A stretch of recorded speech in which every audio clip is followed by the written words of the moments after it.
alfabetizar todos os filhos, que eu consegui entender isso já com alguma idade, já perto dos 18 anos, o que era ser um filho pardo, com duas irmãs, uma parda e uma bem branquinha, bem loira, o que era ser filho de uma mulher negra e sair com ela na rua e ver o olhar de reprovação de parte da sociedade no interior de São Paulo, quando isso acontecia.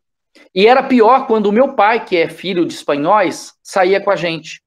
Porque eu nunca entendi muito, até ficar adulto, aquele olhar das pessoas, que era um olhar um misto de nojo com desdém, com pena do meu pai, sabe? E ainda hoje eu estava no Instagram e eu fiz amizade com uma professora que mestrou na Federal da Bahia, a Ana Gabriela, ela é negra e ativista.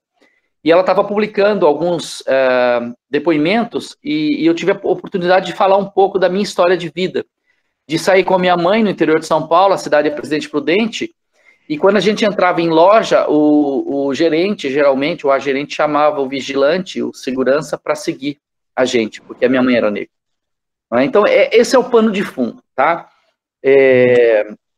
Antes de passar a palavra para vocês, dizer um pouquinho o que eu faço quando eu tenho que tentar desconstruir o racismo estrutural, tá? Primeiro, dizer que o racismo e o racismo estrutural, ele não tem cor. Estranho isso, né? Ele não tem cor. Eu conheço uma série de pessoas que são negras ou negros e que são extremamente racistas. Que no seu dia a dia reproduzem, ainda que muitas vezes inconscientemente, falas e posturas racistas.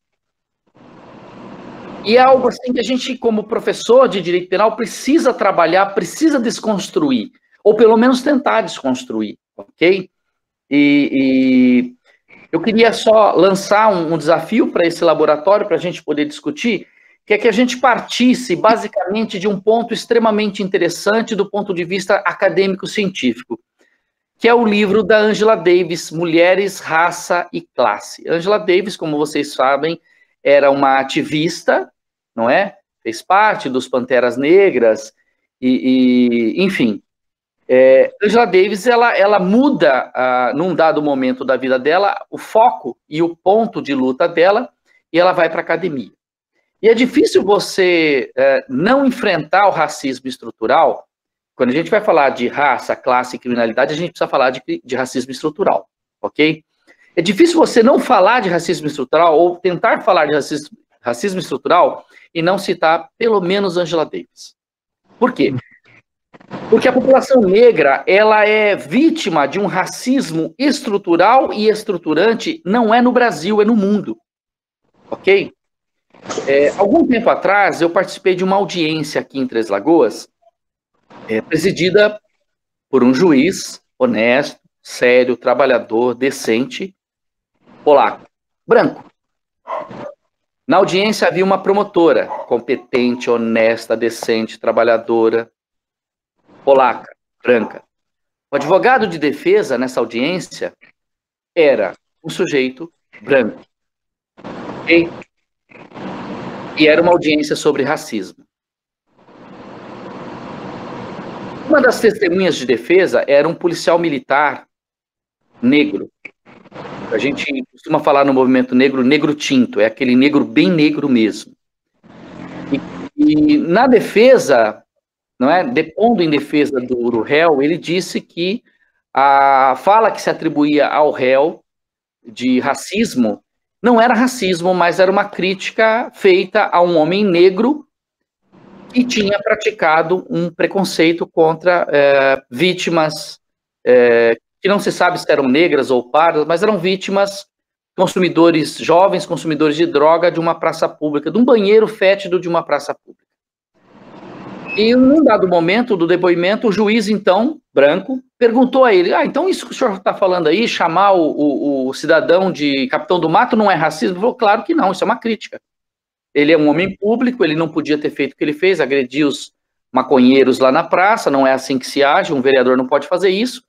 E o juiz perguntou para ele o que ele achava que era racismo. Esse senhor, então, é formado em direito, ele respirou fundo levantou a cabeça, olhou para a promotora e falou assim, faz 22 anos que eu sou policial em Três Lagoas. Nesses 22 anos, eu já participei como testemunha de acusação de perder as contas das audiências. São 22 anos vindo depor aqui como testemunha de acusação. Hoje, excepcionalmente, eu estou como testemunha de defesa. Aí ele falou assim, o senhor quer saber o que é racismo, excelência? Eu nunca vi em 22 anos, no lugar da promotora, um homem ou uma mulher negro, ou negro. Olhou para o juiz e falou assim, nem no seu. Ele tentou afirmar, quando disse isso, foi desnudar o racismo estrutural que, ainda impregnado na sociedade brasileira, ok? Faz com que as oportunidades não sejam as mesmas para pessoas negras e pessoas não negras, ok? Agora nós vamos sair desse momento que eu estou falando para vocês, que é um momento de destaque de pessoas que poderiam estar ali, ok? Pelos próprios méritos, mas que por uma série de fatores não estão. Promotores e promotoras negras, juízes e juízas negras, que aliás são exceção. As mulheres, então, exceção da exceção. E vamos um pouquinho para dentro do ponto que o professor congolês citou, que é a questão da raça, da classe e da criminalidade. Se os negros não estão protagonizando papéis de juízes, como regra, e nem de promotores, e nem mesmo de defensores públicos, ok? Onde eles estão? E por que não estão nesses locais? Isso é racismo estrutural. E aí a gente vai remeter no tempo, não é? Nós vamos voltar um pouco no tempo, eu falei, a minha bisavó, ela nasceu ventre livre, ok? Tá, e o que representou a libertação dos escravos, que está hoje aí com alguma coisa em torno de 152 anos, não é isso?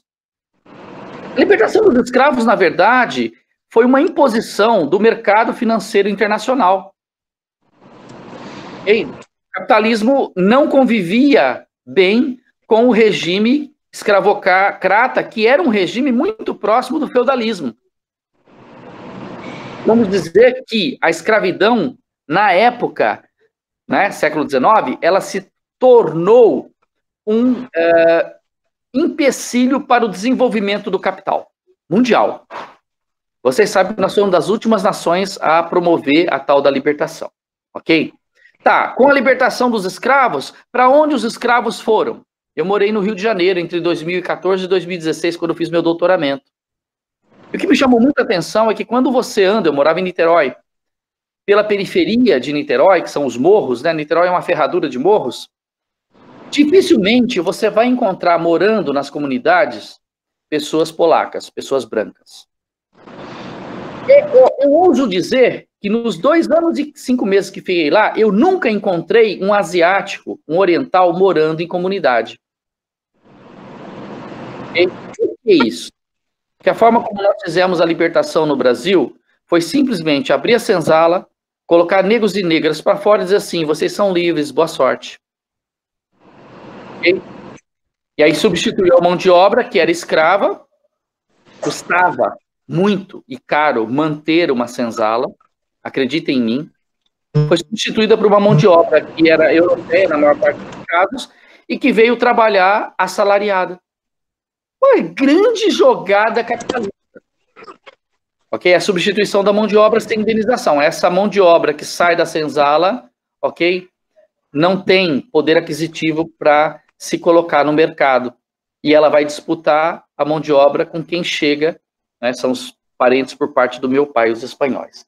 Então aí nós já temos um problema que é de raça e um problema que, além de ser de raça, se transforma num problema de classe. Porque essa população negra, ela deixa as senzalas e não tem para onde ir. Ela não tem capital para investir. Ela não tem terra.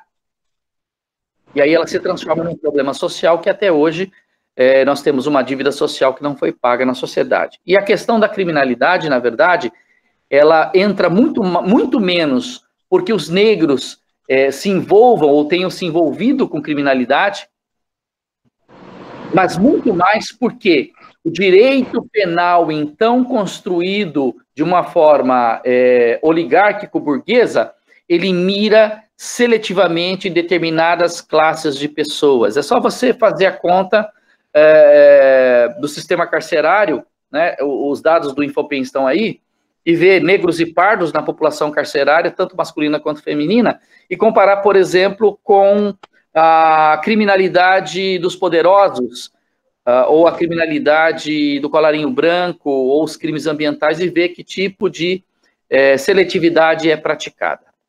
Eu acho que esse é um início para a gente poder começar o diálogo, Marcos, caros amigos. Poxa, professor, excelente. Sinceramente, eu jamais teria a capacidade de iniciar algo assim, do jeito tão brilhante como o senhor expôs aqui, professor. Eu estou muito feliz e eu não tenho dúvida que os alunos também agora estão mais ainda, reforçando muito o que já foi dito pelo próprio professor um pouquinho antes que eles assistiram. Pessoal, vamos lá. Quem que tem interesse em começar, falar um pouco, fazer um apontamento sobre a aula, o que vocês acharam de interessante? Quem quiser pode abrir o microfone, senão também a câmera, e dar início aí. Vamos lá.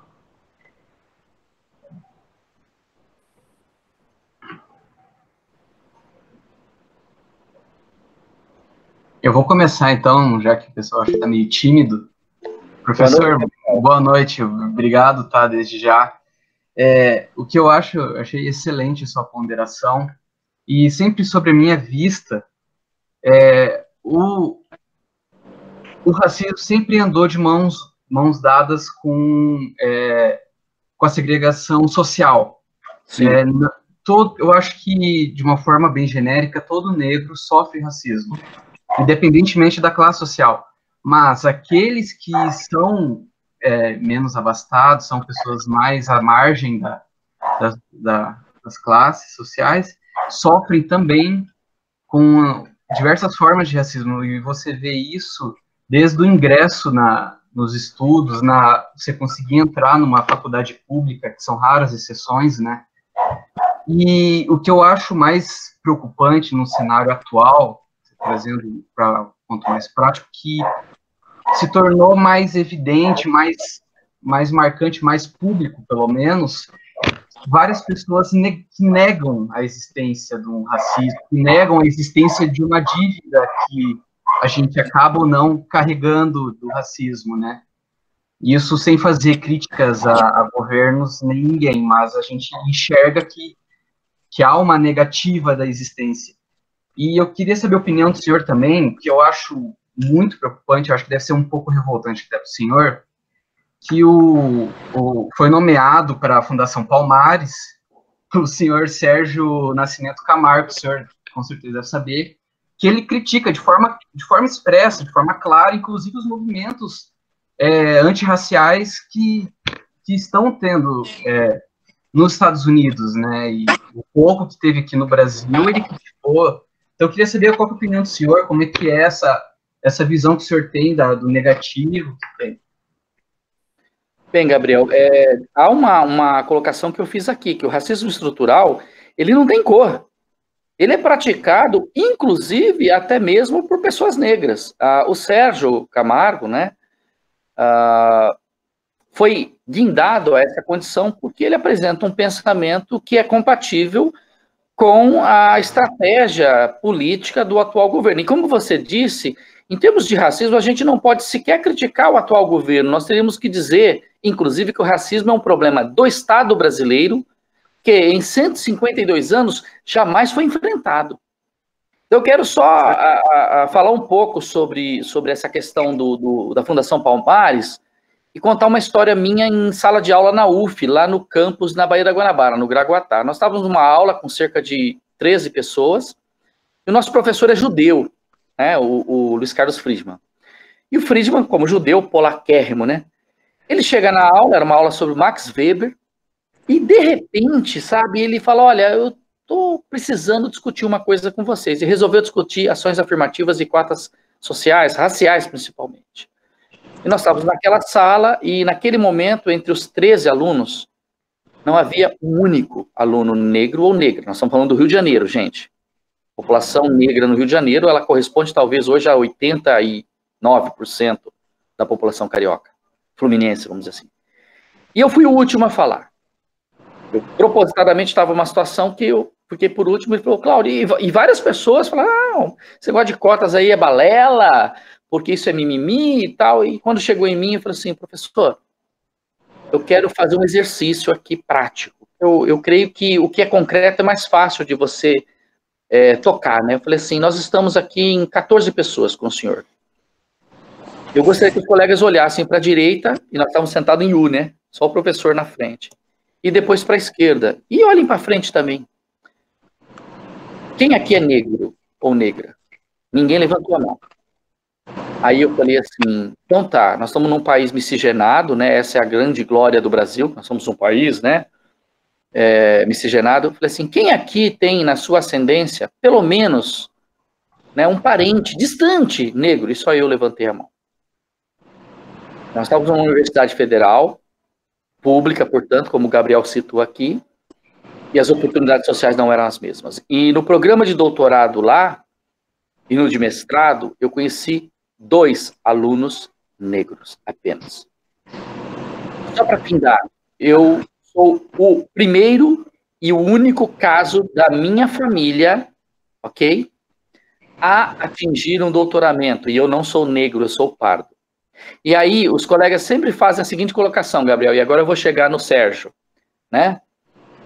Ah, mas você não precisou de cota. Falei, de fato, eu nunca precisei ou utilizei de cotas raciais. Poderia, inclusive poderia, eventualmente, discutir até judicialmente isso, por conta dos documentos, né, que eu tenho, dessa herança genética e tudo mais, ok?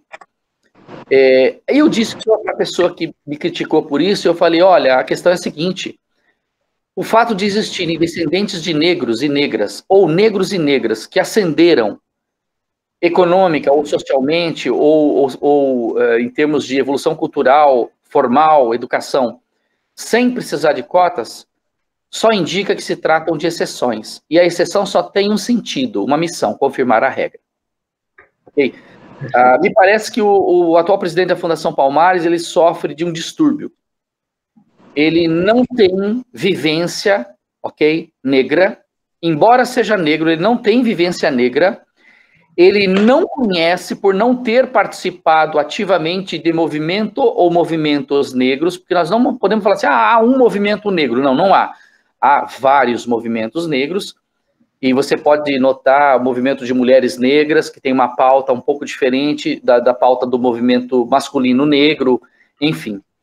A questão central, me parece, que hoje existe uma tendência mundial ao negacionismo.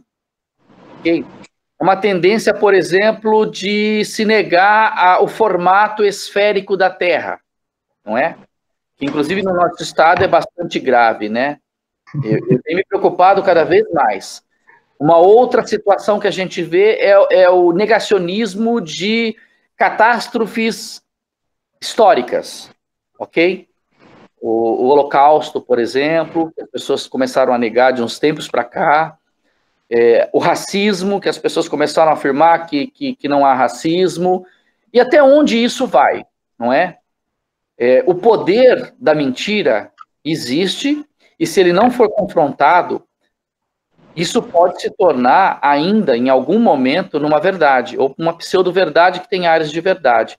E me parece que quando uma pessoa que está numa condição pública, né, que é a Fundação Palmares, tão importante, né, a gente não tem exatamente a dimensão, como eu disse, né, eu, apesar de filho de negra, né, eu nunca militei no movimento negro, eu sempre estive ao lado, mas nunca fui um militante. Por quê? Porque por não possuir, não é, a cor da pele negra, eu sempre me senti deslegitimado, ok? Não que os meus pares, os meus amigos, as minhas amigas, o pessoal do movimento negro, algum dia tivessem falado, Cláudio, você não chega aqui não, que você não tem legitimidade. Nunca fizeram isso. Eu que não me sentia muito à vontade, porque, com todo respeito, a gente estava num ponto de ônibus, eu sentado, o meu primo negro sentado ao lado, ok? A polícia parava e dava batida nele, nunca deu batida em mim. Ele só tomava esporro da polícia, esculacho, porque ele era negro. Ok? E eu nunca tomei. Por quê? Se nós dois estávamos sentados no mesmo ponto de ônibus, estou falando do interior de São Paulo, Então, essa questão estrutural e estruturante é muito séria, a ponto da gente encontrar hoje pessoas chaves que agridem o histórico do movimento e a história da luta negra no país. Isso pode até extrapolar. Você pode encontrar, por exemplo, delegados negros que tenham o mesmo comportamento. Você pode encontrar, isso é mais comum, você encontrar no Rio de Janeiro, onde a população negra é em maior número, você vai encontrar muitos policiais negros que esculacham pessoas comuns negras. Eu vou falar um nome aqui, porque é meu amigo e talvez vocês conheçam, o André Nicoliti, que é juiz no Rio de Janeiro. O André, ele mora na praia de Caraí. O André cansou de tomar esculacho de PM, porque ele saía para caminhar na praia, para fazer a sua corridinha, e é óbvio que ele vai sair de bermuda, numa boa tal, né? Ele cansou de tomar esculacho de PM, e de PM negro, porque ele, por ser negro, o cara ia nele, não vai entendeu? No polaco. Parece que legitima mais a atuação, né? Muito, muito. E você convive como eu convivi 2 anos e 5 meses lá no Rio de Janeiro, todos os amigos meus, que eram colegas de doutorado ou funcionários da UF, era muito raro você encontrar alguém que nunca tivesse tomado um esculacho. Quando eu digo esculacho, é apanhar, sabe? Apanhar, geralmente tomar tapão na cara. É muito comum você ver as pessoas terem passado por isso. Principalmente quando é um negro ou uma negra que estuda. Aí que o esculacho é maior. É isso. Entendi. Obrigado, professor. Imaginar algo assim é tão... Imaginar, na verdade, a gente ouve, né? Porque eu nunca passei realmente por ter que passar, estar na praça ou algo assim, tipo um policial me parar simplesmente por eu ser quem eu sou. Isso nunca aconteceu comigo e acho, sinceramente, que é uma coisa tão fora da minha realidade, acredito que dos meus colegas aqui também na coordenação. Não tenho dúvida que é objeto pensar assim. Bom, a Lorena falou que ia fazer uma pergunta. Lorena, vamos lá?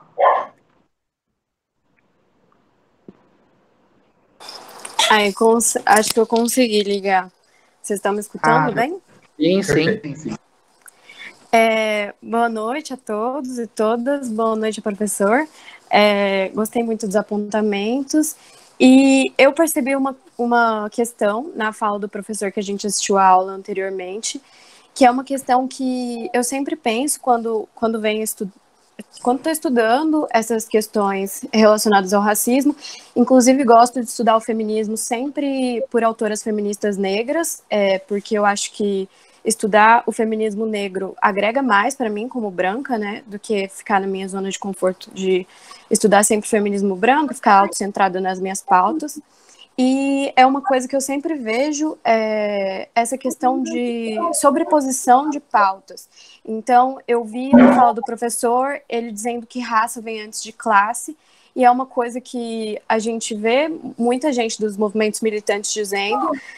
E aí eu me lembrei desse trecho, que se vocês me dão a devida vênia, eu vou dar uma lidinha, do texto sobre a teoria feminista, Da Margem ao Centro, da Bell Hooks, que diz assim: o sexismo dos homens negros tem minado a luta pela erradicação do racismo, da mesma forma que o racismo das mulheres brancas tem minado a luta feminista.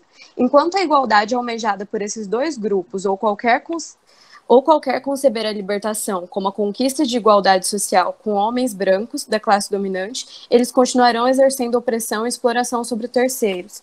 Eu gostaria que o professor falasse um pouco sobre isso, sobre essa sobreposição de pautas e como se relaciona a misoginia, a questão de classe e a questão de raça, de um modo que a gente seguir nesses estudos, né, e para nos tornarmos pessoas melhores, né, nessa luta antirracista.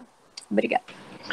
Só fazendo um adendo aqui à pergunta também da Lorena, acho que entra muito no quesito da discussão que as pessoas estão falando muito agora sobre não somente vidas negras importam, mas todas as vidas importam, mas é uma observação muito estranha, na verdade, essa observação, porque quando se luta, na verdade, por vidas negras, o que está buscando ali, pelo menos é o meu olhar sobre o fato, né, isso eu vou dar para o professor para poder falar sobre isso, não está se falando, na verdade, que somente vidas negras importam, né? Mas que elas importam, na verdade. Isso sim. não somente elas, mas todos realmente importam, mas que elas também estão presentes na sociedade e não podem ser a menos, ou senão essa relação que é feita até hoje em dia. Bom, professora, a palavra do senhor. Ok, Lorena, excelente a colocação. Bom, vamos separar em duas coisas. Existe dentro dos movimentos sociais, existem algumas estratégias de confrontação, quer seja o movimento do Sem Terra, ou o movimento dos trabalhadores sem teto, qualquer que seja o movimento social, o feminismo, os movimentos negros, que eu sempre gosto de usar no plural, e diz respeito ao pleonasmo proposital. O que é o pleonasmo proposital? Quando você utiliza determinadas expressões com a finalidade de marcar espaço, de fincar estacas e falar assim, até aqui nós chegamos e não queremos retroceder. Então, a fala que o Marx citou, de vidas negras importam, na verdade, é um pleonasmo proposital. Ok?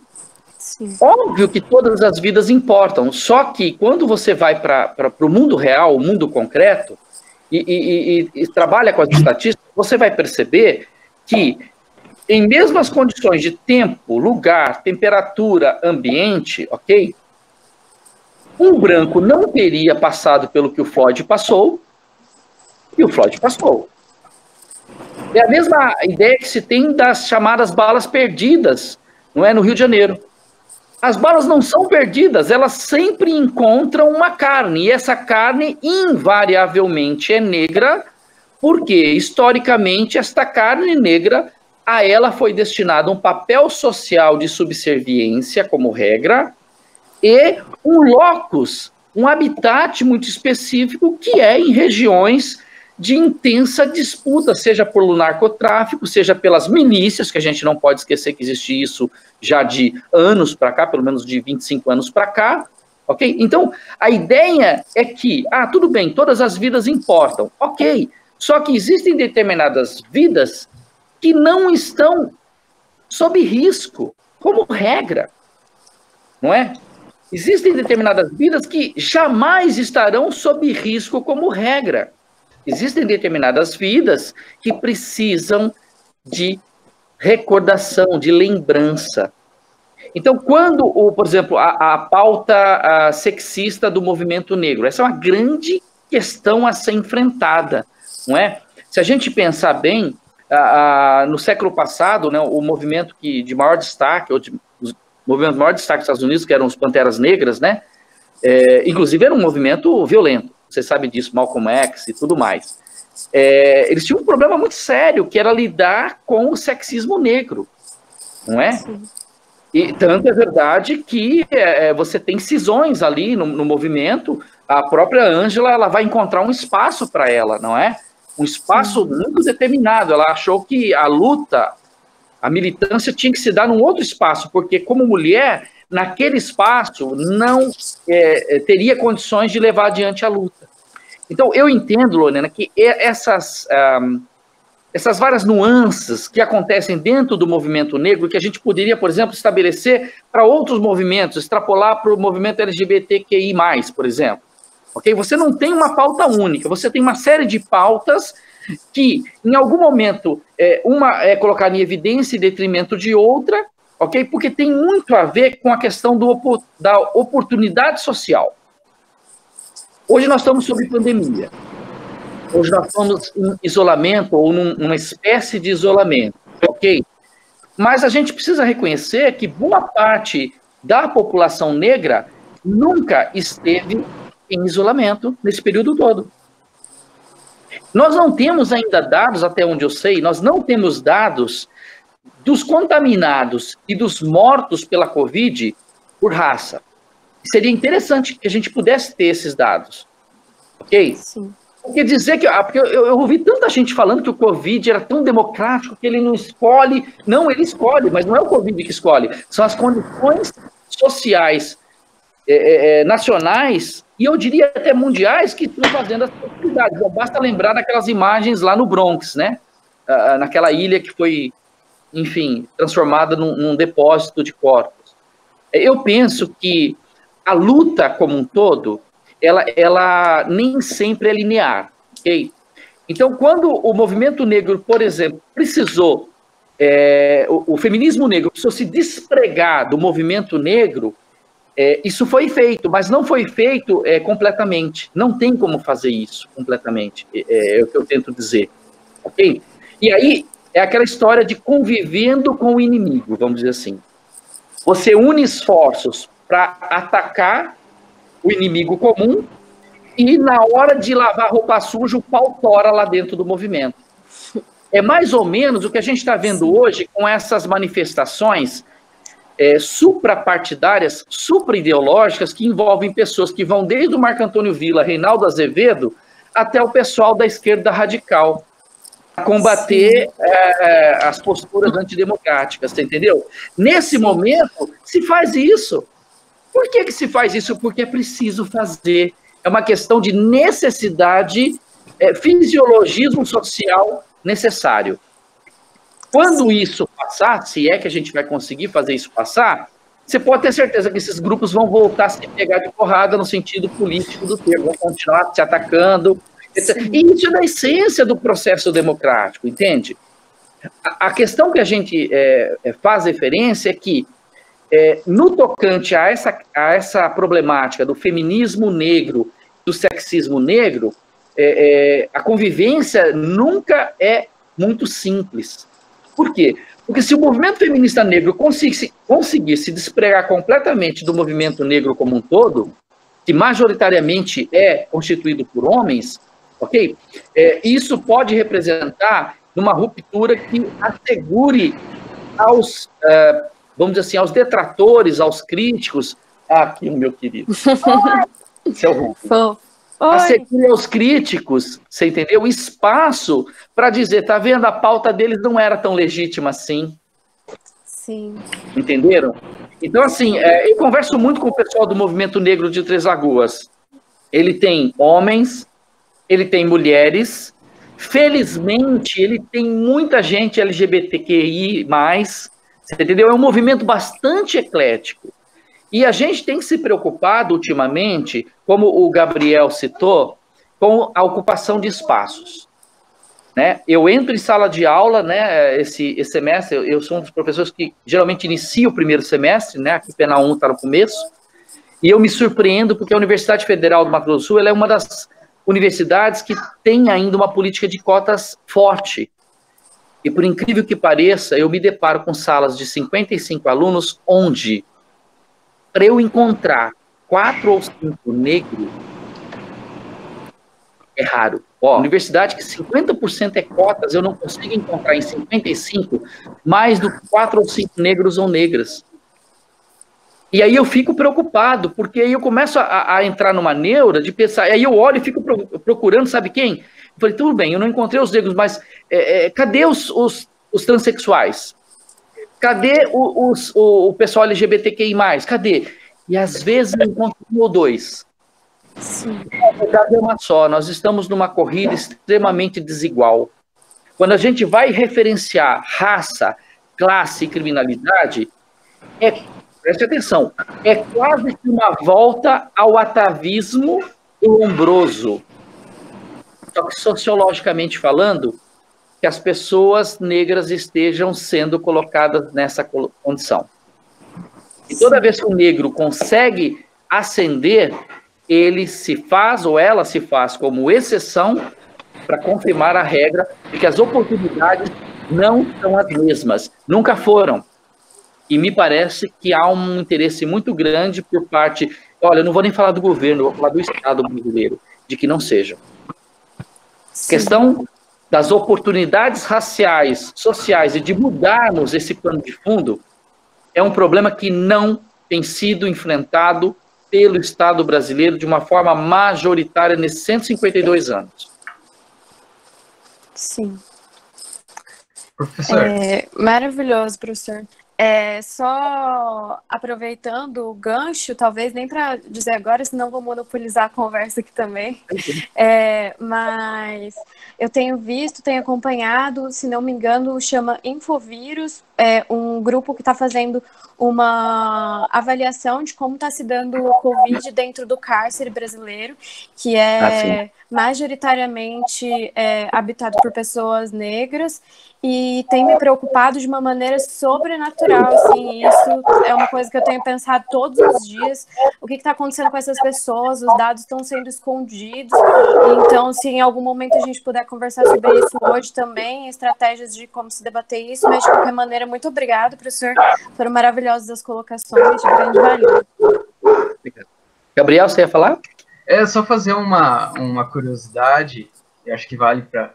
Mas o maior movimento, o professor tinha comentado as Panteras Negras, mas o maior movimento de resistência que existiu nos Jogos Olímpicos até hoje foram 2 medalhistas que no pódio fizeram um gesto em apoio e foram trucidados posteriormente, perderam apoio, tiveram a carreira destruída. E aí a gente percebe que existe a perseguição, né, daqueles que querem a manutenção de um sistema, seja por atacando de forma individual uma pessoa, seja de uma forma sistemática, né? Aqueles que estão no poder querem que permaneça desse jeito. É porque a invisibilização é cômoda, né? Exato. A Bárbara quer falar um pouco, que eu fale um pouquinho mais sobre racismo estrutural. Bárbara, basicamente, racismo estrutural tem a ver com estruturas sociais, econômicas, religiosas, profissionais. O que é o racismo estrutural? O racismo estrutural é algo que não aparece com muita evidência, ok? Mas eu vou fazer um desafio para vocês darem essa olhada que esse senhor que estava naquela audiência, que é um sargento da PM, o sargento Elias, fez. Em 22 anos de polícia, ele que vem de uma classe social bem pouco favorecida, agora não, ele notou que todas as vezes que ele ia até o fórum para fazer audiências, e depois como testemunha de acusação, ele encontrava um promotor branco, uma promotora branca, um juiz branco, uma juíza branca, e essa é a tônica aqui de Três Lagoas, mas não é a tônica só de Três Lagoas. Eu venho de Presidente Prudente, e lá, salvo engano, a comarca de Prudente tem 14 ou 16 promotores, só na comarca de Prudente. Só um promotor é negro, que foi meu primeiro professor de Direito Penal. A Jane quer falar. Então, só para fechar, Jane, aqui, para você poder participar, o racismo estrutural, na verdade, são as estruturas racistas e raciais que impregnam, ok, a sociedade de uma forma tão, assim, intensa, construída com base no inconsciente social coletivo, que as pessoas não se tocam. Então, eu vou perguntar para vocês, quando foi a última vez que você teve aula com um professor negro numa universidade federal? Uma professora negra. Quando foi a última vez que você fez audiência com um juiz negro, com uma juíza negra? Hoje, no Supremo, existe algum negro dos 11 ministros? Eu nunca fiz. Não é? Então, assim, são coisas assim que a gente nem sempre se toca, e só quando a gente é confrontado com aquilo que a gente chama de movimento antirracista, que é a fala da Angela Davis, não basta ser contra o racismo, é preciso ser antirracista, é que você consegue desnudar e descobrir o racismo estrutural. A Jane queria falar.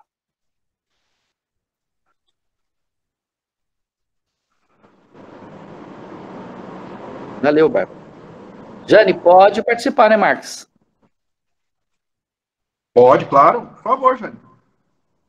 Não sei se ela está escrevendo ou vai abrir o microfone. Se quiser, pode abrir o microfone, Jane. Não tem problema, não. Acho que ela está com o microfone aberto. E o Luciano também iria participar depois da Jane na fila aqui, pelo que eu vi. O microfone da Jane está com problema. Pode fazer pelo chat, Jane. Vamos conversando. O Luciano fala primeiro. Tá, Luciano, ela deu a palavra para... Luciano. Ótimo. Estão me ouvindo aí? Sim, sim. Boa noite, pessoal. Boa noite, todo mundo. Basicamente, queria agradecer a oportunidade de estar falando, de estar escutando a aula do senhor. E um dos meus apontamentos que eu ia fazer seria justamente o que o senhor citou agora por final, que seria a questão lombrosiana, né? Aquela ideia de homem delinquente. Inclusive, no ano passado, saiu uma sentença que me revoltou muito, no qual a juíza escreveu no acórdão que ela usou a seguinte frase: vale anotar que o réu não possui estereótipo padrão de bandido, possui pele, olhos e cabelos claros, não estando sujeito a ser facilmente confundido. Então, assim, é muito a ideia de um cara que viveu no século XIX, né, e presente, assim, não por pessoas leigas, não por uma pessoa que não está a par do assunto, mas por uma juíza. Isso é muito triste. Eu queria, na verdade, fazer uma pergunta sobre as manifestações. A gente está num período que está uma discussão muito acalorada sobre isso, e eu queria entender do senhor como que a gente consegue enfrentar isso sem legitimar um discurso de pessoas racistas, por exemplo. A ideia do George Floyd, a manifestação tomou uma proporção tão grande que muitas pessoas, que inclusive eu cheguei a conversar, pessoas que apontam para aquela manifestação mais violenta, que botou fogo em carro, que destruiu, que pichou, que destruiu prédio público. Eu queria entender, isso legitima o argumento das pessoas que, olha, essas pessoas pedem democracia, mas olha o que elas estão fazendo. Eu queria entender do senhor, como que a gente enfrenta isso? Não estou dizendo que eu sou contra uma manifestação mais violenta, nem a favor, mas eu queria entender como que o senhor acha que a gente consegue passar essa mensagem de uma maneira legítima? Nós precisamos fazer uma separação, Luciano. Assim, as pessoas aqui no Brasil tendem a abrasileirar o estrangeiro. Você entendeu? Então, por exemplo, é muito complicado para nós que temos uma democracia ainda incipiente, por exemplo, achar que aquelas manifestações que tomaram proporções assim violentíssimas, gigantescas, e fácil até tentar deslegitimar aquilo, ok? O que eu digo é o seguinte, existe uma história de luta do povo negro estadunidense, ok? Que é uma história em que as pessoas morreram, né? Eu queria até sugerir a vocês, deve ter na net aí o filme Selma, que vai contar um pouquinho da história do Martin Luther King. O filme assim, é fantástico, você entendeu? E dá para entender um pouco da tensão que se vivia na época do problema no Alabama, não é? E é legal porque ele conta também um pouco a história pelo lado do policial do FBI, o cara branco, de como um cara branco, vamos dizer assim, movido de excelentes intenções, de boa fé, ele fica assim, totalmente assombrado com o nível do racismo que se praticava naquela região e naquele estado, inclusive pelo próprio governador. Não é? Então, assim, não dá para deslegitimar. Sou a favor de quebra-quebra? Não. Ok? Não sou. Agora, a gente tem que entender que entre ter uma manifestação e ela ser coibida, o Gabriel citou agora há pouco aquele caso dos medalhistas olímpicos que perderam, inclusive, Gabriel, as medalhas. As medalhas foram retiradas. Conseguiram depois, professor. Oi? Desculpa, eles conseguiram depois. Tem até um filme sobre isso na Netflix, chama Raça. É uma história muito interessante do negro, né, que conseguiu 4 medalhas olímpicas justamente na Olimpíada de Berlim, na frente do Hitler. É uma história muito marcante. Então, assim, para que a gente entenda, entre haver a manifestação, ok? E ela descambar para... Ela não, elas, né? Foram ganhando corpo. E não haver, ou serem reprimidas, é preferível ter a manifestação. E aí depois que se apure responsabilidade, que o pessoal que quebrou, etc, etc. A questão é muito simples. A história do povo negro estadunidense, dos afrodescendentes, era uma história de mortes. Os caras da Ku Klux Klan entravam nas casas, ok? E matavam as pessoas. O filme Selma conta detalhes isso, de como isso era feito. E o Estado, não era o governo, o Estado norte-americano acobertava isso, permitia isso, fazia vistas grossas, até que um presidente resolveu mexer nisso, mas em geral isso sempre foi tolerado. Então, quando o povo negro norte-americano vai para a rua e quebra, tem um histórico por trás disso. A gente não pode tentar deslegitimar isso. Agora, trazer essa experiência para o Brasil, eu não sei se a gente teria condições, porque o nosso histórico de luta é outro. Entendeu? O nosso histórico de outro é que a nossa população foi alforriada por uma princesa. Você quer coisa mais sacana do que isso? Não pela princesa. Um membro da monarquia, do Império Brasileiro, vai lá e liberta os escravos. Pô, fez um baita favor, você está entendendo? Então, é diferente. A luta do nosso povo negro aqui brasileiro é uma luta por referenciamento primeiro. Por dizer, nós não fomos libertos. Essa é a grande verdade. A luta do povo negro, do movimento negro como um todo, juntando todos os movimentos, é uma luta para dizer para as pessoas que o povo negro no Brasil não foi liberto. Essa é a grande verdade. E é óbvio que ninguém defende quebra-quebra, violências, etc, etc. Ok? Os negros já sacaram isso. Que no Brasil esse tipo de postura gera, vamos dizer assim, revolta, gera perda de apoio. Eles estão trabalhando com outras formas. Ok? A Jane conseguiu? Só para fazer um acréscimo também, professor, eu acho que muitas vezes, quando há o quebra-quebra, são pessoas que são infiltradas, que se aproveitam de qualquer movimento que tenha para fazer para deslegitimar o discurso daquelas pessoas. Sempre existiu isso em qualquer movimento, seja do lado de direita ou esquerda. Né? Sempre tem aqueles que se aproveitam para fazer o quebra-quebra. Isso daí sempre vai existir e é inevitável. Sim. Né? E sem contar também que eu acho que, de uma certa forma, quando as pessoas não se sentem vistas, não se sentem notadas, elas apelam para o... Jane conseguiu? Para esse lado. Eu acredito que sim. Estão me ouvindo agora? Opa, pode falar, Jane. Gente, só vai aparecer a foto do cachorro, porque eu tive que ir para o celular. Boa noite a todos. Quero agradecer a todos pela oportunidade de mais um aprendizado. Professor, é um prazer conhecê-lo. Imagina.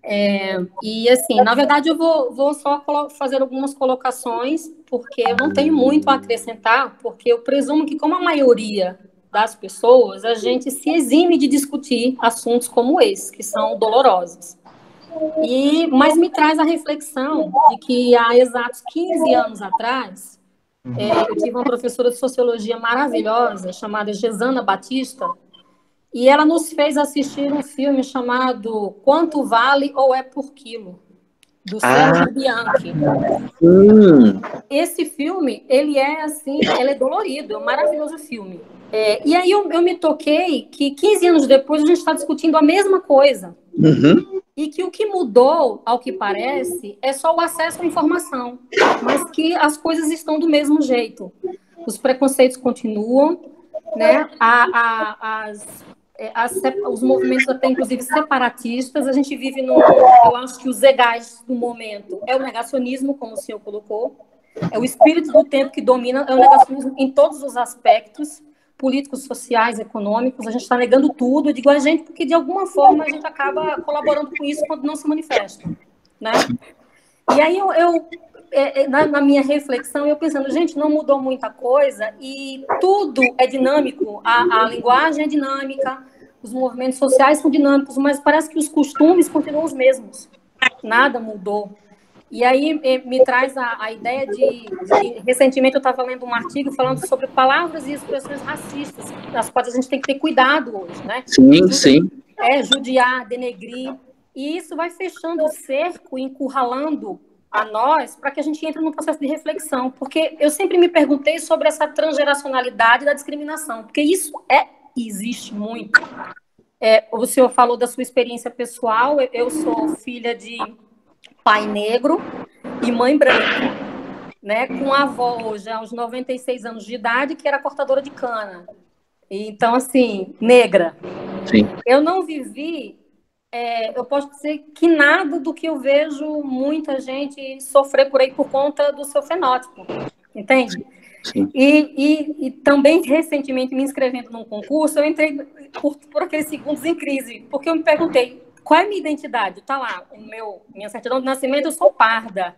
Eu tenho, pelo IBGE, eu sou parda. Eu não sou branca, eu não sou preta, eu sou parda. Mas o que é o pardo? Uma banca de avaliação.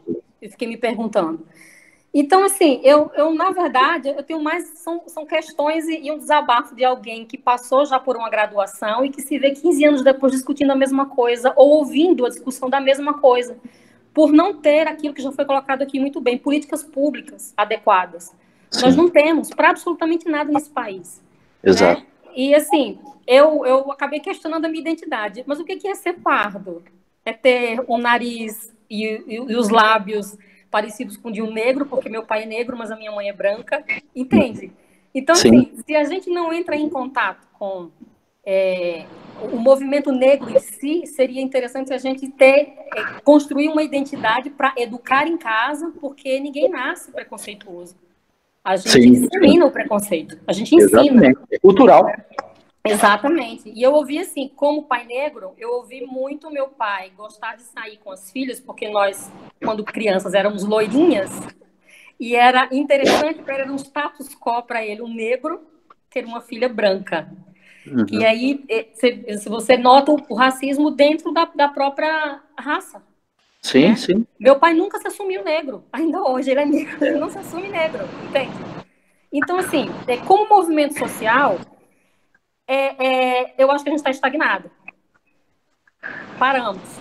Continuamos ainda, trocamos a senzala pelas ONGs, né? Como tem no filme do Sérgio Bianchi, né? Sim, sim.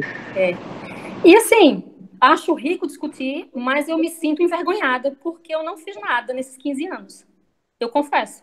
Para mudar absolutamente nada. É um pouco de fracasso que eu tenho a meu respeito, sabe? De não ter conseguido. Eu creio que uma coisa mudou nesse tempo todo, Jane, que é um pouco mais do que os 15 anos. Tá. Nesse período surgiu um negócio chamado celular. Não, é sério. A gente não, eu tenho falado com os alunos que a maior conquista para os direitos humanos e para os direitos das minorias no mundo chama-se aparelho celular, principalmente o que filma e grava. Você faz ideia do que a Polícia Militar Fluminense, a PM do Rio de Janeiro, ou a PM Paulista, ou qualquer outra entidade, aparelho de guerra do Estado fazia contra as populações vulneráveis, basicamente populações negras, sem a possibilidade que essas pessoas tinham de documentar isso. É uma arma democrática, né? Mas eu falei, depois do Código de Hammurabi, é o maior avanço da humanidade, é o aparelho celular. Vou pontuar isso. É o aparelho celular que entregou os caras que deram 70 tiros no adolescente lá, dentro da casa dele, né, na comunidade. É o aparelho celular que está entregando. Tanto é verdade que o aparelho celular, quando você está filmando uma ação, né, truculenta, os caras querem tomar o teu celular. Exato. Eles querem tomar o teu celular. O acesso à informação. Aquilo flagra, né? Aquilo grava, aquilo flagra, aquilo vai. Em segundos aquilo vai estar na nuvem, aquilo vai estar nos grupos. O cara sabe o estrago que pode fazer. A maior arma que existe hoje de defesa é a tecnologia. A verdade é essa. Bem colocado. Obrigada. Dessa condição, eu tenho mais uma experiência para contar que me doeu muito. No início do ano passado, nós começamos a entrar junto, os alunos do Pino, no começo do ano. E entrou um grupo de alunos e alguns entraram por cotas raciais e tem um menino que ele é negro, o fenótipo todo, o cabelo próprio e tal. E aí esse menino começou a frequentar meu grupo de pesquisa e ele quis fazer o Lattes. E eu falo para os alunos, não fica perdendo tempo não, vai lá no meu gabinete, a gente senta, só leva foto em PDF para a gente colocar. E quando eu estava preenchendo o Lattes dele, do lado dele, um colega dele que é branco, polaco, de olho verde e tal. E eu estou preenchendo do rapaz que é negro. Quando chegou na cor, eu falei assim, Luciano, eu preciso colocar a tua cor aqui. Ele respondeu assim para mim, branco, professor. Aí eu olhei para ele e falei, Luciano, não, branco não, Luciano. Não, professor, a minha mãe insiste, eu sou branco. Aí eu parei. Eu falei, não, peraí, vamos conversar mais sobre isso. Por quê? E aí eu descobri que ele não tinha entrado por cota. A mãe proibiu que ele fizesse o Enem e buscasse o SISU por cota. Por quê? Porque ela é negra, ela sofreu preconceito a vida toda, ela casou-se com um homem branco, mas o filho é negro. Negro, todos os traços, todos que você imaginar. A transgeracionalidade está aí, né? E ele, então, falou, professor, eu não falo que sou negro, porque a minha mãe falou que eu não falar que sou negro, porque se eu falar que sou negro, eu vou ser perseguido. E aí eu pensei, ele está numa crise de identidade monstruosa, sabe? E me doeu muito. Eu, obviamente, terminei de preencher, porque eu estava preenchendo para ele, né? Ele se autodeclarou branco. Então, veja, é um buraco muito mais embaixo. Tem a ver com a formação das nossas raízes culturais e sociais. Uma mãe negra que não aceita, não se enxerga e não quer se enxergar como tal, porque ela sabe que essa condição não lhe trouxe felicidade na vida. No geral, não favorece, né? Não.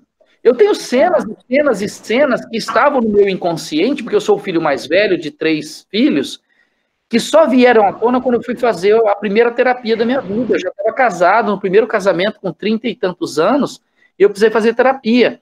E fazendo terapia, veio uma série de coisas que estavam escondidas dentro de mim, que eram as imagens que eu tinha da minha infância. Tem uma cena que é crudelíssima. Nós fomos convidados, meu pai era uma pessoa muito, muito pública, né? Meu avô foi quase que pioneiro na cidade, nasceu, Prudente é de 17, ele chega em 24. Meu pai foi convidado para um casamento de gente grande da cidade. E era num clube que até hoje existe, que até a década de 70, 77, 78, não admitia negros no seu quadro de sócios, só empregados. Negros só empregados. E nós fomos para essa festa de casamento. Fomos na igreja, depois para a festa. E quando chegamos na festa, o salão lindo, no centro do salão existiam várias mesas que não estavam marcadas para ninguém. Né? Tinha várias mesas marcadas, os padrinhos, para os noivos, para a família dos noivos, etc. E meu pai foi e sentou-se, né? Com a família, isso devia ser 82, creio eu. E sentou-se ali no centro, na mesa que não estava marcada. E o pessoal começou a servir, que os noivos iam demorar um pouco, foram tirar foto. Quando nós estávamos começando a tomar os refrigerantes, né? Eu devia ter 13 anos nessa época. Eu vi que um garçom se aproximou e falou alguma coisa no ouvido do meu pai, e meu pai imediatamente mudou o semblante. Meu pai ficou assim, aquele semblante carregado. Aí meu pai se inclinou, falou alguma coisa para minha mãe, a minha mãe pegou as minhas 2 irmãs, que eram menores, e falou assim para mim, levanta, a gente não pode sentar aqui. E aí nós fomos conduzidos para um espaço do salão que ficava debaixo de uma marquise, e que também não estava reservado, mas assim, totalmente fora do local de brilho do salão. Uma memória de exclusão, né? E aí nesse local que anos mais tarde eu fui me tocar, que do lado estava um amigo do meu pai, que era policial, era sargento da Polícia Florestal, negro, o Francisco. E do outro lado estavam pessoas, a cidade hoje é imensa, mas na época não era tão grande assim, que era do relacionamento dos meus pais, também negros ou casados com pessoas negras. Então, assim, esse tipo de coisa marca muito a gente, sabe? E é isso que faz com que a gente tente, na medida do possível, fazer o que a Angela Davis diz. Não basta você ser contra o racista, você tem que ser diuturnamente antirracista. E a postura antirracista, ela por vezes é confundida com uma postura agressiva. Verdade. Professor, obrigada pelos esclarecimentos. Imagina. Muito obrigada, viu? Eu defendeu. Ótimo, pessoal. Quem mais tem pergunta? Quem mais tem perguntas? Vamos finalizar aqui e agradecer ao professor. Digam, pessoal, se manifestem, hein? Não é todo dia que a gente tem aula com um professor assim, hein? Pelo amor de Deus. Essa questão de isolamento nos propiciou descobrir um novo mundo, né? Que é o mundo virtual, o acesso. Sem dúvida. E o mais legal disso tudo é que a gente acaba conhecendo novas pessoas. A única coisa que eu sinto muita falta, que eu sou um ser extremamente físico, né? Eu sinto muita falta de contato, de abraçar os meus alunos e alunas, de sentar, de tomar um café com eles, sabe? Isso eu sinto muita falta. Isso me faz. Eu estou assim. É isso mesmo. Eu estou assim, de certa forma, adoecendo um pouco, porque os contatos não estão existindo, né? Os contatos estão sendo assim extremamente superficiais. É um pouco assim que a gente está na bolha, né? Como se a gente vivesse cada um numa camisa de Vênus. É um negócio assim muito estranho. Isso está difícil.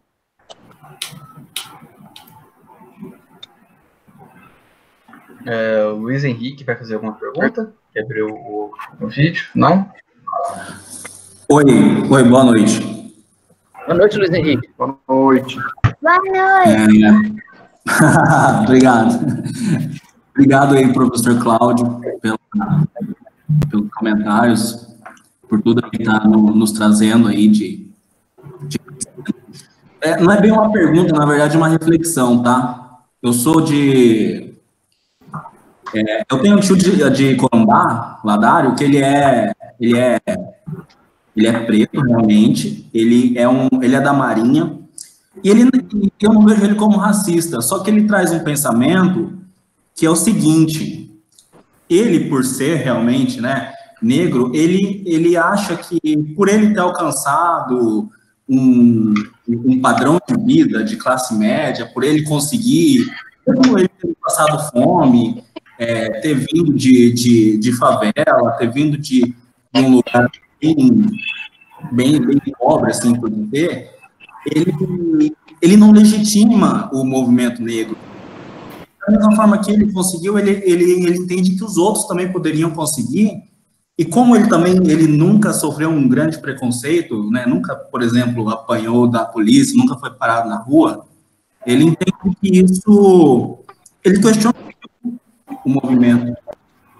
Em certo momento, eu atualmente como estagiário, eu vejo um pouco disso também no judiciário. Eu acho que assim, o juiz ele fala, bom, se tem pessoas que acordam 5 da manhã da favela, vão trabalhar e não questionam esse preconceito que existe, meio que o judiciário acha isso meio invisível.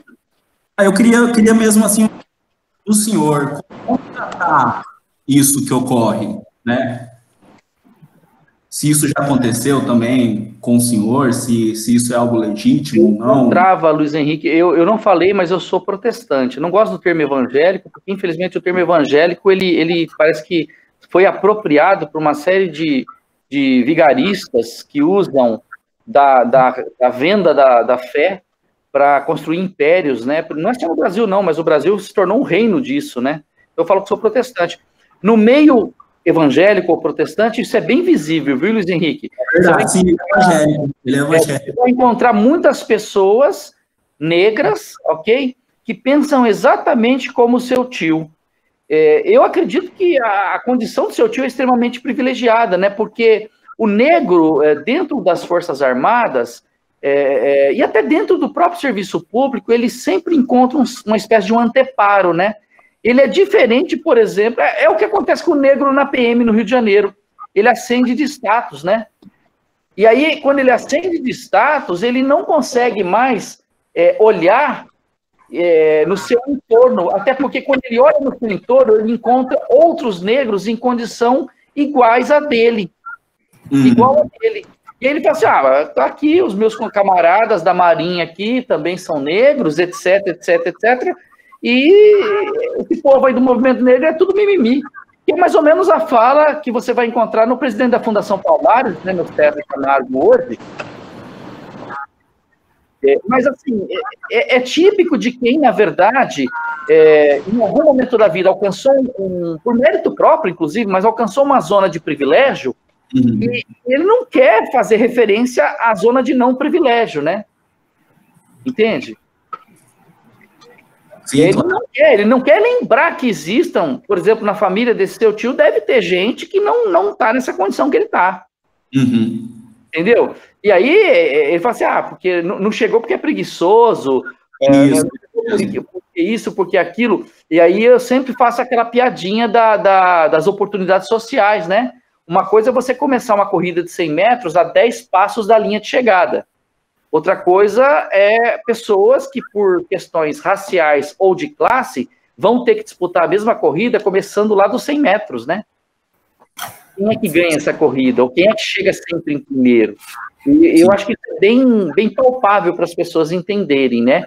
Mas esse discurso que é um discurso, de certa forma, conivente com o racismo, que é praticado muitas vezes inconscientemente por pessoas negras, é aquilo que eu falo, isso é falta de vivência, falta de leitura, falta de consciência. Eu tenho muitos parentes negros que pensam exatamente como o seu tio pensa. Entendeu? E de vez em quando eu sou forçada a cutucar, né? A pessoa fala, não, mas na igreja eu nunca sofri preconceito. Aí eu sempre faço aquela pergunta sacana. Ah, é? Então tá. No final do ano o pastor costuma fazer um jantar para pessoas chegadas, né? Quantas vezes ele lhe convidou, fulano? Nunca. Entendi. Mas ele convida o presbítero, o branquinho, ele convida.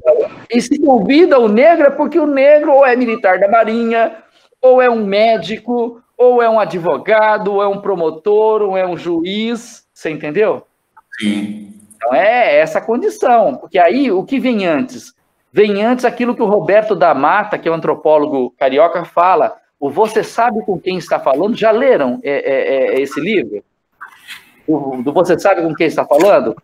Ele chama-se Carnavais, Malandros e Heróis. Ele vai explicar a origem social do brasileiro com base nessas três tipos de pessoas. Tá? O carnavalesco, o malandro e o herói. E aí, quando a pessoa é confrontada, você entendeu? Quando o brasileiro comum é confrontado, seja ele negro ou não, a primeira coisa que ele faz é dar a carteirada. Você sabe com quem está falando? Sim. Isso é histórico no Brasil, entendeu? Então, o seu tio, muito provavelmente, como vários dos meus parentes, eles vão falar assim, eu sou um juiz. Eu sou 21 e 29. 29. O Rubens é fã dessas Agora coisas. são 21 e 40. Fica quietinho. Então, assim, a ideia é que antes da cor chega o status, entenderam? Seja ele de um professor de universidade federal, ou do único descendente de uma escrava por parte de mãe que se tornou doutor, ou do negro que se tornou juiz, da negra que se tornou juíza, promotor, promotora, delegado, delegada. O status chega antes. Sim. E isso é justamente o oposto do que, em geral, os movimentos de defesa dos direitos do negro defendem. Eles querem que a negritude chegue antes.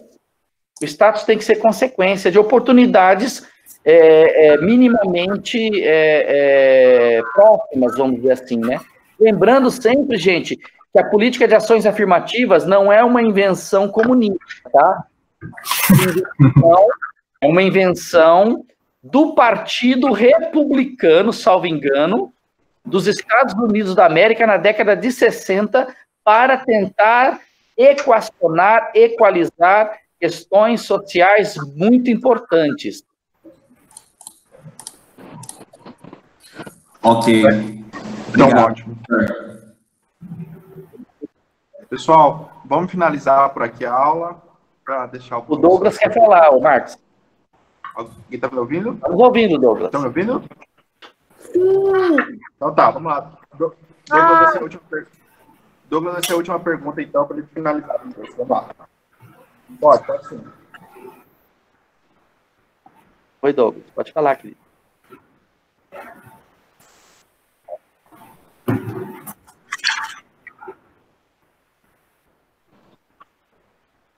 Imagina.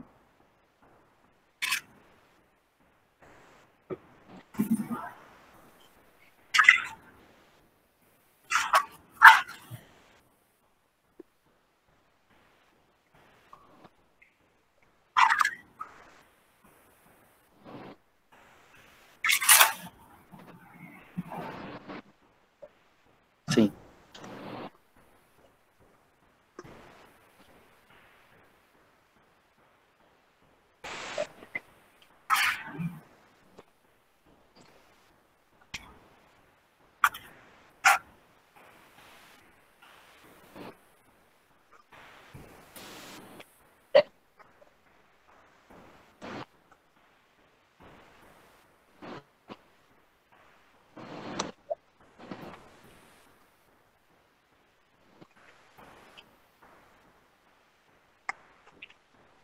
Positiva, exatamente.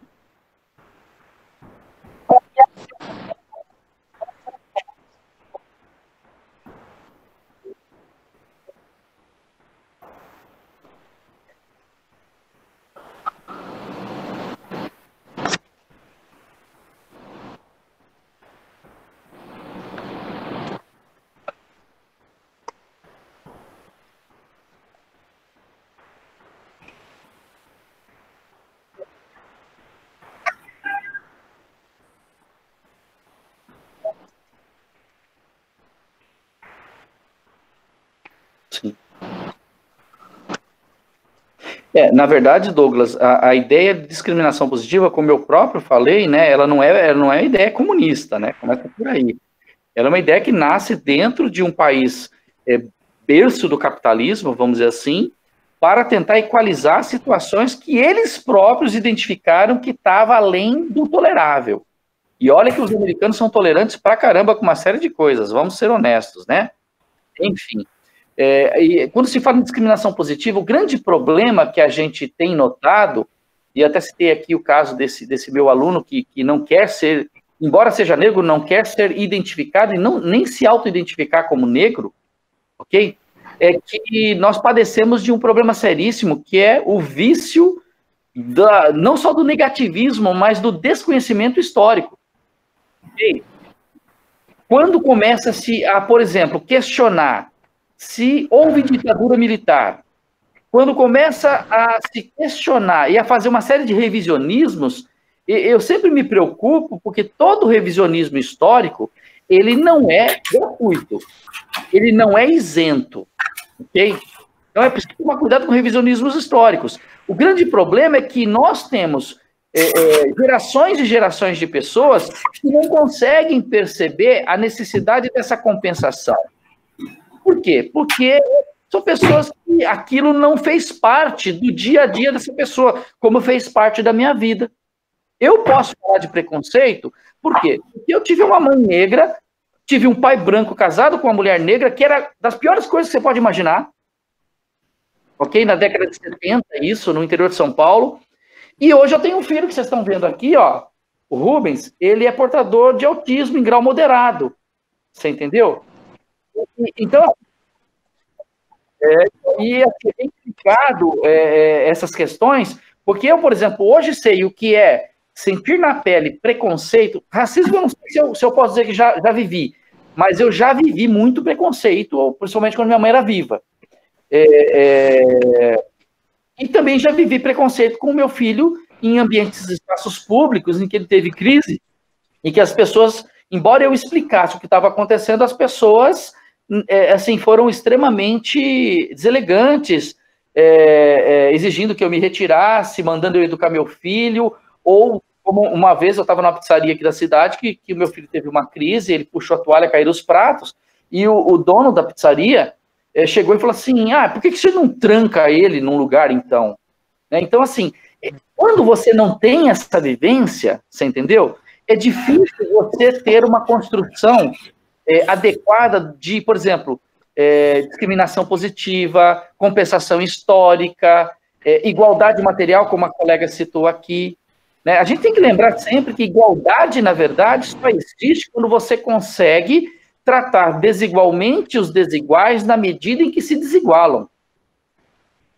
Exatamente. O grande problema é que, dentro dessa ideia de revisionismo histórico, o que se está tentando fazer é acabar na base, vamos dizer assim, da violência cultural, não é violência física, mas cultural, acabar com essas sensações concretas de desigualdades. E é o que o presidente da Fundação Palmares vive tentando fazer. Na base da truculência, ele quer acabar com a existência concreta e real de uma cultura que, historicamente, desprestigia tudo aquilo que os negros produzem.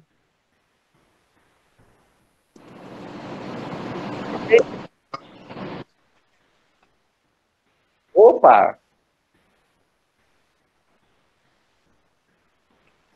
Oi, Suquinha.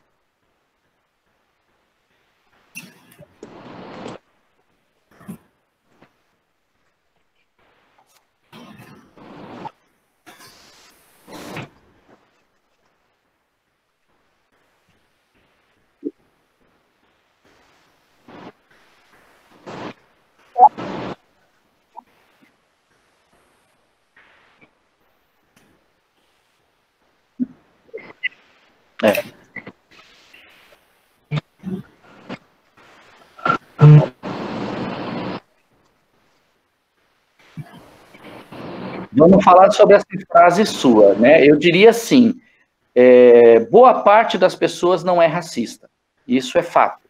Não só relacionado com negros, mas asiáticos, caucasianos, etc, etc, tá? Mas, da mesma forma como boa parte das pessoas não é racista, eu posso dizer para vocês que a grande maioria, uma maioria expressiva das pessoas, infelizmente, não é antirracista. E eu acho que esse é o problema.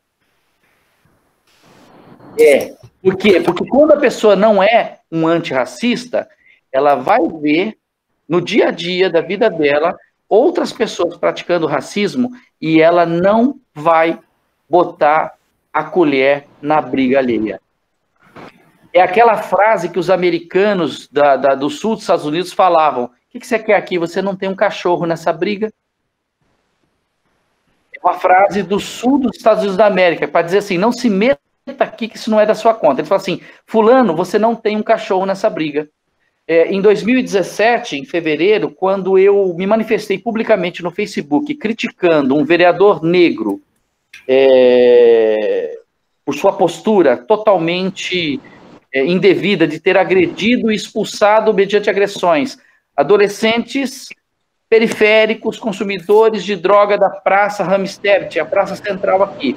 Esses adolescentes são, na sua grande parte, negros e pardos, ok? Historicamente, são a população que frequenta ali. Quando eu fiz isso, várias pessoas me criticaram, né? Eu fui chamado de racista por muita gente, mas eu chamei de capitão do mato. Várias pessoas me criticaram pelo seguinte, mesmo alguns que me defenderam, diziam assim, por que o Cláudio tinha que se meter a defender maconheiro? Entenderam? Por que o Cláudio tinha que ir lá e defender maconheiro? Tem que apanhar mesmo.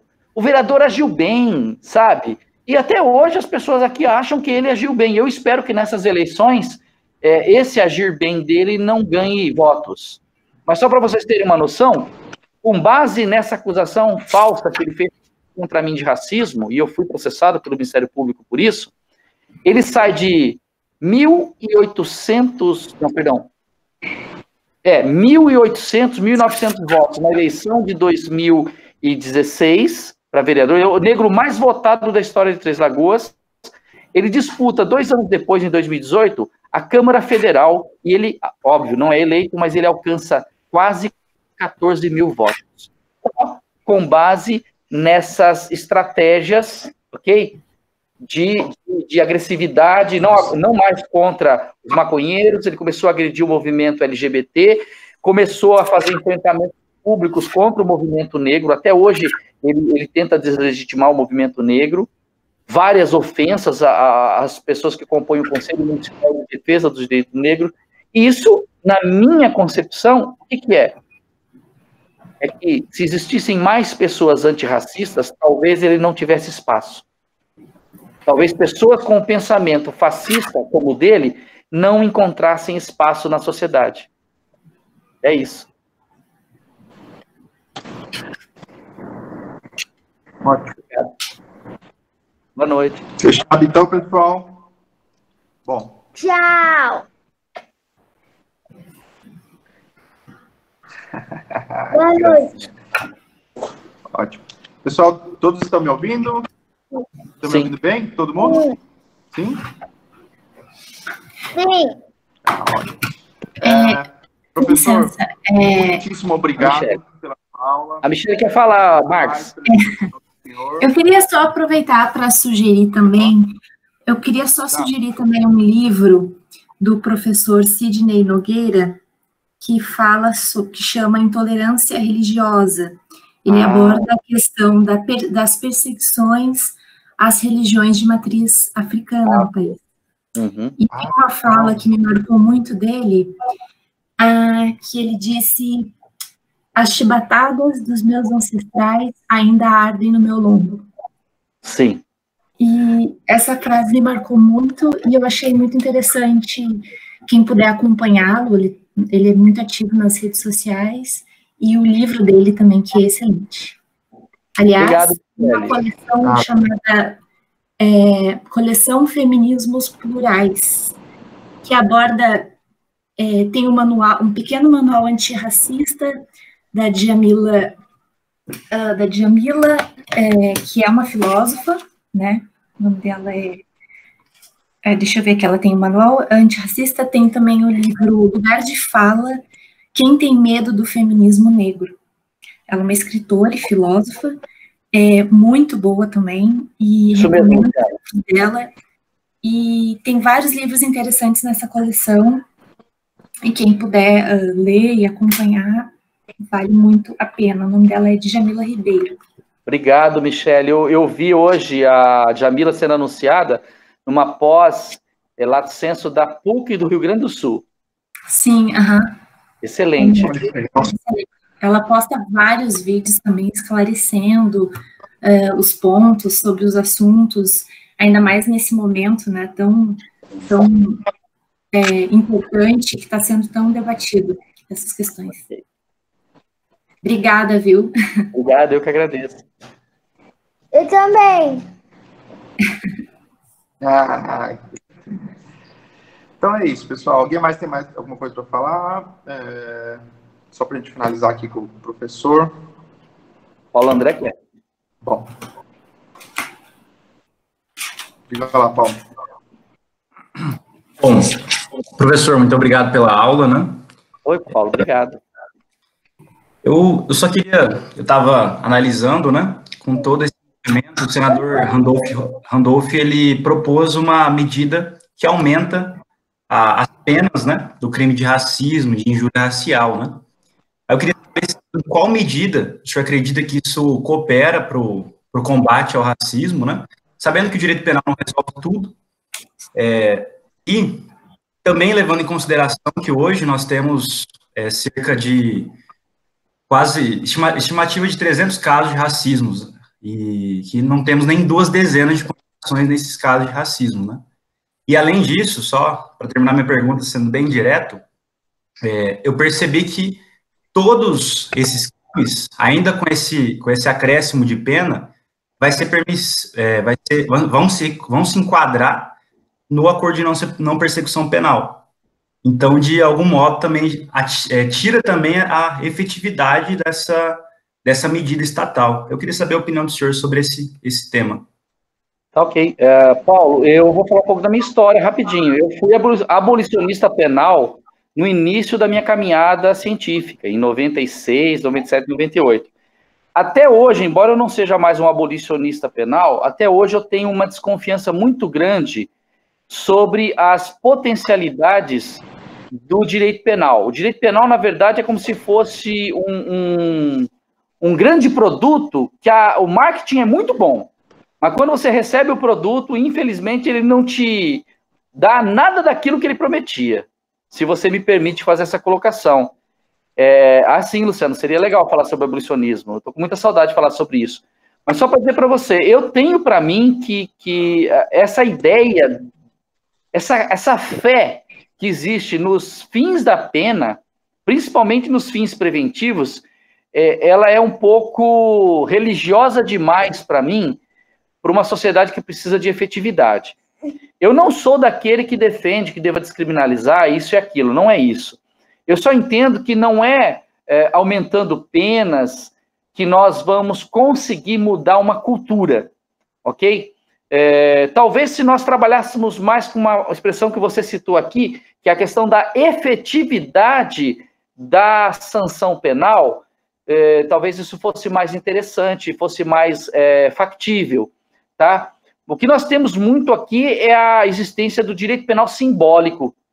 Eu chamo de direito penal simbólico, pragmático e o terrorismo estatal. É o Estado tentando amedrontar as pessoas através de um negócio chamado diploma legislativo. Lei, aumentar as penas do racismo e tudo mais. Aí eu falo, mas no frigir dos ovos, o que é que isso muda na sociedade? E parece que muito pouco, não é? Até porque nós sabemos que existe um índice extremamente imenso de cifra oculta nos crimes de racismo. Você mesmo citou os 300 casos aí, etc., né? Então, assim, não é o aumento de pena que vai se traduzir numa maior efetividade, numa maior proteção do bem jurídico, que é a dignidade humana, mas sim a efetividade. E para mudar a cultura, eu acho que a gente teria que investir um pouco antes, né? Investir mais, como alguns citaram aqui, na educação, né? O Douglas acho que citou isso. Investir um pouco mais em educação. Nós não temos investido em educação no país. Essa é a grande verdade.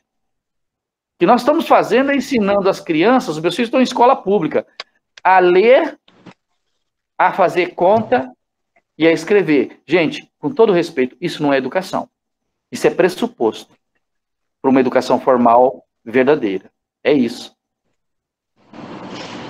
Excelente. É isso, pessoal. Professor, vamos encerrar aqui, né, também, professor, porque tem que descansar, né, professor? Pelo amor de Deus, a gente está abusando já demais, acho que... Imagina, é um prazer. Agradeço. Foi uma honra ter o senhor aqui conosco, sem sombra de dúvida. O senhor só acrescentou no debate mais e mais ainda, além também da aula que os alunos tiveram mais cedo.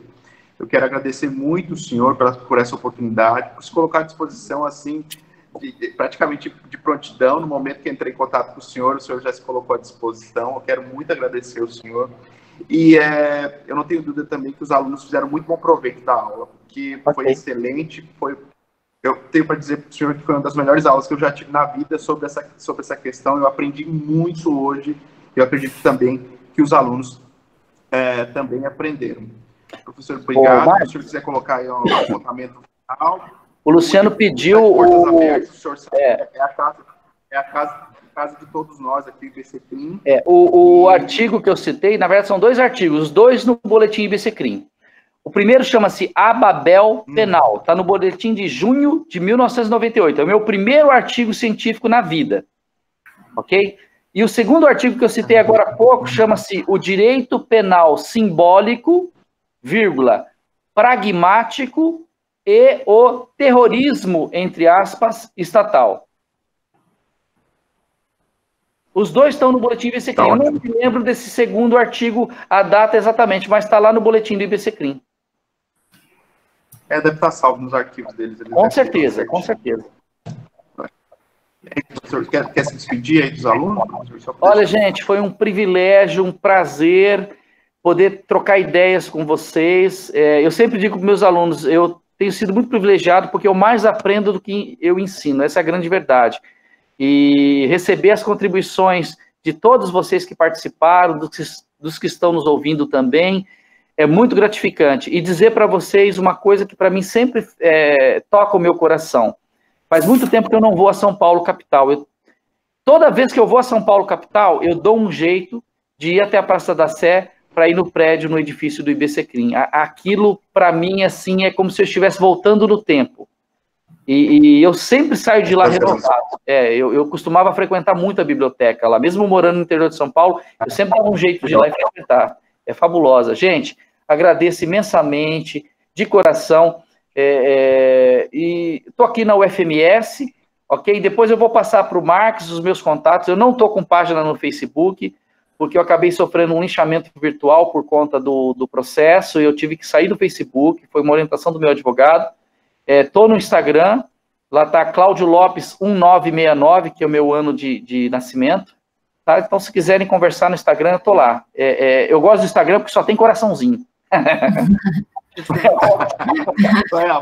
Nunca mais vou ter problema, porque tem coraçãozinho. Obrigado.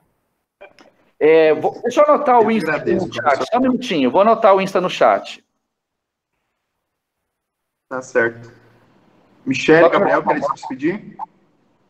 Gostaria de agradecer a sua presença, que só enriqueceu o debate, e agradecer a todos pela participação, que foi muito proveitoso, e uma boa noite a todos.